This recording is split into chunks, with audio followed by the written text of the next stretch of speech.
Sorry this took so long to get out. I was continuously researching this ordeal with Pokemon Sword and Shield, and new stuff kept coming out, even while I was working on this video. Leaks got out earlier this week, which prompted some serious legal action from Nintendo and the Pokemon Company, and then the games come out next week on the 15th. I figured this would be a good point to just report on my findings and give final preliminary thoughts, as this will be the last video I can do before the game's release. I'm not going to repeat much what was said in the last video, as there's no point to be repetitive, and there's no way I can condense all that. So if you want to know what qualifies me to speak on the matter or other aspects not mentioned here, you're going to want to watch the previous video. It's over an hour and contains a lot of information, and I mean a lot. I will do my best to keep out the leak stuff. I don't want any legal issues, first of all, and secondly because, well, they don't have much relevance to this video, much being the key word here. I won't show their images, say their names or such, but there is a couple of pieces of information that are important to note in regards to this National Dex controversy that will be brought up. Like the last video, please hold your comments until the end, as it's possible what you have to say may be addressed already. The last video I said the same thing, but then someone commented and then quickly deleted it because what they had to say got addressed in the video. So please hold off until the end. We have our confirmations that the models are being reused. Game Freak stating that the models made back in X and Y were future-proof is accurate. The models used in X and Y, Sun and Moon, and the Ultra games are the same ones being used in Go, Let's Go games, and Masters. Comparisons were made on the Sword and Shield reveals and compared to the Let's Go models, and they're matching up. The interview that resulted in so many people believing that the models are all brand new is officially debunked. The creatures did not need to be remade from scratch. All they are doing is all that needed to be done to use these models for the Switch, and those things were retexturing and different lighting effects. The different hardware doesn't matter that much. All that's happening is the models are being converted. This is the equivalent of, let's say for example, you have a Photoshop PSD file and you convert it into a PNG picture. It's essentially the same thing. Those same models that were used for the 3DS were just converted to be used on the Switch. Literally all it takes is like 2 seconds to do each one. It would take like a day or two to do the conversions on every model. I also want to add that the Pokemon models themselves are still decent quality to be used today despite being more than 6 years old. Mario and Mario Odyssey has a model comprising of 14,375 triangles. Furfu with the heart haircut uses 12,906 triangles. Not too shabby. This explains why the 3DS lags so much during battles and could explain why the triple battles were absent in the Gen 7 games. The 3DS wasn't able to handle everything at peak performance because of its limitations, but the Switch can. I also came across information about the animations. One of the arguments was that animating was hard and took extensive time to do. There is a 3D animator who crafted an animation of Pikachu using Tail Whip. His video showed a sped up process of what he did to make the animation from start to finish, then ran the animation at normal speed to show the final results. How long did that whole process take him? A grand total of 40 minutes. So is 3D animating an arduous task? Not for someone who is experienced. He said that the idle animations of the Pokemon would take roughly 2 to 3 minutes each. Is better animation something that would be worth calling Pokemon from the game? Well, if they did brand new animations for each Pokemon where they move differently depending on which individual attack they were using, then yes, I could see cutting happening in this initial run because of the time constraints. However, that's not what we're getting. The animations we have are all the exact same ones transferred from the 3DS games. Hardly any work was put into it. Is putting in very little work to improve the animations from the 3DS a reason to cut out Pokemon? No, it's not. Game Freak even has access to better animations that they made. Many hidden animations were found by Distant Kingdom that were in the Pokemon games that Game Freak made but chose not to use. And astoundingly, they still choose not to use these higher quality animations in Sword and Shield even though the work was already done, and Masuda cited higher quality animations as one of the reasons for the cuts. We have our confirmation that animations being used in Sword and Shield were brought over from the 3DS games. So yes, animations are transferable. This explains why the Pokemon's movements are all match for match, including that one NPC moving exactly like Hal. I found a comment that breaks down how the transferring of animations works, so I'm including it here so you guys can read it. I felt it was important to put out there how this works so we can better understand these things. Using Pokemon as an example, what this explanation boils down to is you can't transfer Mewtwo's animations to a Venusaur, but you can transfer Venusaur animations to Venusaur in this case because Venusaur in Let's Go has the same structure as Venusaur from the Gen 7 games. There are even tools designed to transfer animations from one model to another. The arguments about animations being different or redone from scratch are officially debunked. So far we have 2 out of 3 reasons Masuda gave us were found to be false. The third reason we were given was to help with balance and other aspects of the competitive scene. As I said, I'm not a competitive battler, so I don't know much about this realm. I went into a Pokemon Facebook group that had tens of thousands of members and started an open thread for competitive players to tell me how the emissions would help or hinder the competitive scene. In short, the decision would solve one problem but create another.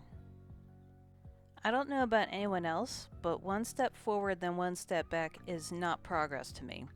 It doesn't fix or solve the problem. The argument for the competitive scene is mixed at best. As all 3 arguments Masuda gave us has been analyzed and dissected, I'm not seeing anything that gives us good reason for the omissions. What have the apologists been saying now that these things have been picked apart and proven to be false? Don't worry. They have merely changed their argument to a new one while sidestepping the problem and still saying that the emissions are a good thing. Their argument now is, why would I want all these characters when it means compromising what activities I can do in the game? Every Pokemon game has its own gimmicks and side activities besides just battling. Interestingly, as the cast grew, so did the activities over the years. Weird, huh? New activities were developed even though they had to remake the sprites and create new creatures every generation. With the advent of 3D models, the workload is actually easier than the days of the 2D where art had to be redone because, back then, what video game technology could do was rapidly growing. Nowadays, the changes are still happening, but they aren't so vast as they used to be. Game Freak is still using the same models as they did from 2013, saving them loads of time. What activities are we getting in exchange?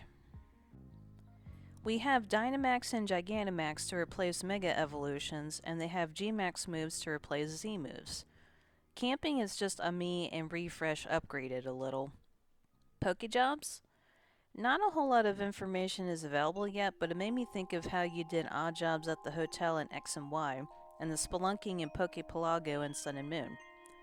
No evidence of increased activities here so far, just the previous activities we had access to for over 2 generations redressed. There is the curry cooking minigame, which is upgraded from the older games where you cooked with Pokeblocks and Poffins. But then there's max raids. Do we want to count this? Because it's just a battling gimmick. We could say this replaces Horde, Triple, and Sky battles that Gen 6 had. Oh, one battle gimmick that takes the place of 3? Not what I call an equivalent of exchange, but whatever. Gen 6 had video making, and Gen 7 had Pokefinder, a mega cheap version of Pokemon Snap. Both generations had character customization, which returns in Sword and Shield. I don't see evidence of getting more activities to do to say omitting a Pokemon was necessary. It looks like the number of activities is about the same, or less, depending on your perspective. I don't know how much everyone is aware, but there's also a few other points I wanted to bring up because I know they are important to many folks. We know autosaving can be turned on or off, but yet experience share cannot be turned off. Let me make it clear here. I am someone who does use experience share in games by choice and prefer using it. I am also someone who is capable of looking beyond myself and understand that many players don't like it and wish to play without it. Because of that, I am looking at the announcement of Fork's experience share as weird. We can turn off autosave, but not experience share? It was the only way to change difficulty in the games for players, and this has been taken away. The people who told players for years, "Oh my god, just turn off the experience share and stop complaining," are now saying, "Oh, stop complaining and just use one Pokemon on the team." Notice the pattern with the apologists? They're just moving the goalpost. The biggest news that came out recently was the number of Pokemon in the game. Ever since the calling was announced, apologists would argue, well, we don't know how many Pokemon were cut, it could only be 50 for all we know. The number came out, and it was worse than anyone thought it would be. There were tons of people coming up with estimations as high as 600 because of the number of pages in the guidebook and other elements they dug up. I saw the leaks. I won't give the final number that includes the Generation A Pokemon, but I will talk about how many of the old Pokemon made it into Sword and Shield. It was 321. That's 39%. That's it. Not even half made it into the games. You know what the most interesting thing about this reveal is? Apologists who defended the game and told people, if your favorite Pokemon doesn't make it into the games, quit crying and just enjoy the games. They'll be in the next one. You know what a lot of them have done since the leaks? Switch sides. Now they are protesting the games because their favorites didn't get ported into these games. Apparently a poll was done asking folks their favorite Pokemon. Only 26 out of the top 100 were put into the games. Game Freak said fan favorites would be in these games. Funny how most fan favorites didn't make it in. Oh, and before I forget, if anyone thinks these games are Gen 1 pandering, not to worry. Only about a third of Kanto Pokemon are in there, but a whopping half of Unova Pokemon made it. Several folks, including myself, made the argument that since the Let's Go games were done and featured Gen 1 along with their Alolan forms, that if any of those got cut, any argument about how it's difficult to bring Pokemon to the new games would be moot. Here's your proof. Most of them got cut. Not even Meltan or Melmetal made it into the games, and they haven't been in a core series game yet, despite making a huge deal about them in Pokemon Go. We've lost more than half the cast. People are switching sides since the reveal. We don't have an increased number of activities to do in the games. We have less options. Features were removed. The games cost 50% more. The same animations are being used. It's looking less and less good for Game Freak. And there's more material to go over. The following points are rumors, and I don't have factual evidence to back them, but I wanted to cover them anyway to provoke thought, keep everyone up to date as to what's going on, and to be aware of what major stuff are being discussed. There's talks that Game Freak is losing importance with Pokemon's development. All they do for the franchise is create new creatures and develop the main series. The Pokemon Company has grown exponentially in strength when it comes to the role and influence it has with the franchise. Essentially, they've become the big boss in the franchise more than Game Freak, the company that Pokemon was born from. If it is true that Game Freak is losing importance in the franchise, this would show why they're trying harder in their other IPs and trying to push those more. Game Freak is trying to push the idea that Little Town Hero is more exciting than Pokemon. Why would they push another IP as better than Pokemon knowing it's the #1 entertainment media in the world and brings them the most revenue? There's a possibility that they will be facing a lawsuit for false advertisement in Japan. From what I've been reading, the Japanese trailers alluded to all the characters being in the game and the calling was not mentioned in Japanese advertisements. This will be interesting to see if it goes through. There are talks that someone else above Masuda is calling the shots and forced the calling to happen.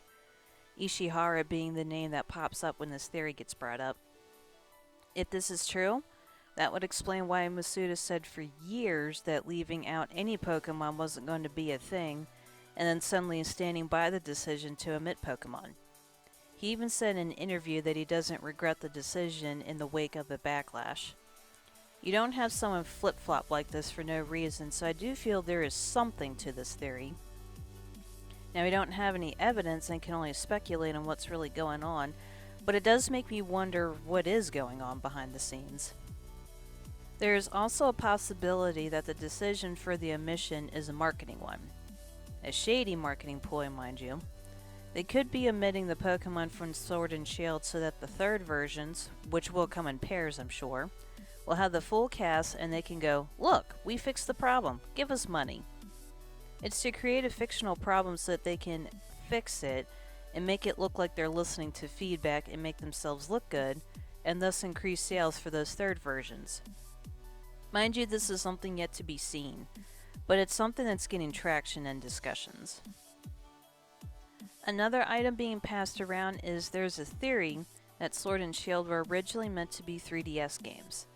There's a lot of things that lend enough credibility to me to get the wheels turning. Like the other points, I haven't seen concrete evidence to say this is true, so this is just speculation like the last few points I mentioned. The first item people have pointed to is the box art for the games. The legendaries look awkward on the Switch box proportions. However, the double pack, which has been split into two squares, the legendaries look like they fit. They look like they were designed for the more square shape that are the 3DS cases. But if you look at the box art for the Let's Go games, those box arts were designed for Switch cases. The games themselves look like 3DS games that were just upscaled. If you look at the textures of some of the items like the trees, they don't look like they were intended for a home console. I also wanted to point out how the Let's Go games included the much requested Fallen Pokemon feature, but this is somehow mysteriously not included in Sword and Shield. Masuda has said that the Let's Go games were important for Sword and Shield's development. You would think if both pairs were intended for the Switch that the programming for making Pokemon follow you would be just carried over to Sword and Shield. Yet it's missing. Both sets of games are developed by Game Freak, mind you. And yet this feature is absent from Sword and Shield despite Let's Go having it. The Let's Go games are designed for Go players to bring them into the main series. Why did Go players get the highly requested feature players have been begging for years, yet the main players don't get to have it? Keep in mind, Masuda said Sword and Shield were for long-time players. His words, not mine. But long-time players didn't get a long-time requested feature, but Go players did. It may not be as strong evidence as the other points, but it was something that hit me while working on the script that I wanted to bring up. The Let's Go games display the Pokemon in battles at the correct sizes, but Sword and Shield are not. In fact, Sword and Shield is doing some funky things with the sizes. In the overworld of the wild area, you see Tyranitar hulking around and be the size it's supposed to, but then in battle it suddenly shrinks to being smaller than the trainer. Now I understand that Pokemon will come in different sizes. It's a feature that Go started and Let's Go continued. If Sword and Shield also utilize different sizes, the only thing I can think of is if the battles will show Pokemon at their varying sizes depending on what it is. But that's the only excuse I can think of, and I haven't seen confirmation if this is the case. Not even the leaker who leaked practically everything made any mention of whether sizes affects the size that they appear in battles, so this remains to be seen. The draw distance in the game is quite short, like what one would expect for a 3DS and not a home console. We also know that Game Freak thought the Switch was going to fail. They didn't have faith in it. If they didn't have faith in a piece of hardware, they would likely stick with the hardware they felt more comfortable with, which was the 3DS. Why develop for something you have no faith in? They could have developed for the 3DS initially, and then later when the Switch saw success, Sword and Shield were ported to the Switch. There's speculation that Pokemon is going to be more mobile-based. After the success of Go, I'm sure you noticed the explosion of Pokemon games for mobile devices since then.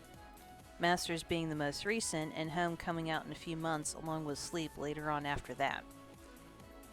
Go, despite being free to play a game, has pulled in around $2.5 billion, and I'm told that's profit, not income. No Pokemon game has come close to that.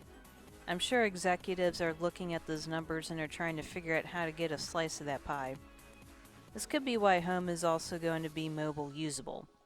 Remember, Bank was originally slated to be a service that would work across multiple consoles, but this year they have said that this will be abandoned and they create another service that works the same way.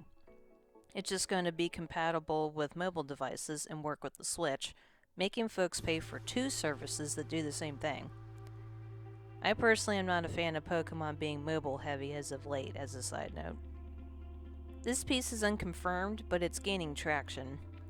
Austin Walker from the radio show Waypoint has made the claim that the morale at Game Freak is at an all-time low. We can all guess what's causing this. The backlash for the major decision with the Pokemon Sword and Shield, along with not-so-great reviews of Little Town Hero, must be pretty weighty for them. I saw the previews for the anime that is to accompany Sword and Shield, and there was something I noticed that was kind of messed up. Did anyone notice this? The anime is showing omitted Pokemon. Little Billy is going to see them, want them, but will be sad to see he can't get them in Sword and Shield. Mom and Dad already bought Billy a Switch and Sword or Shield.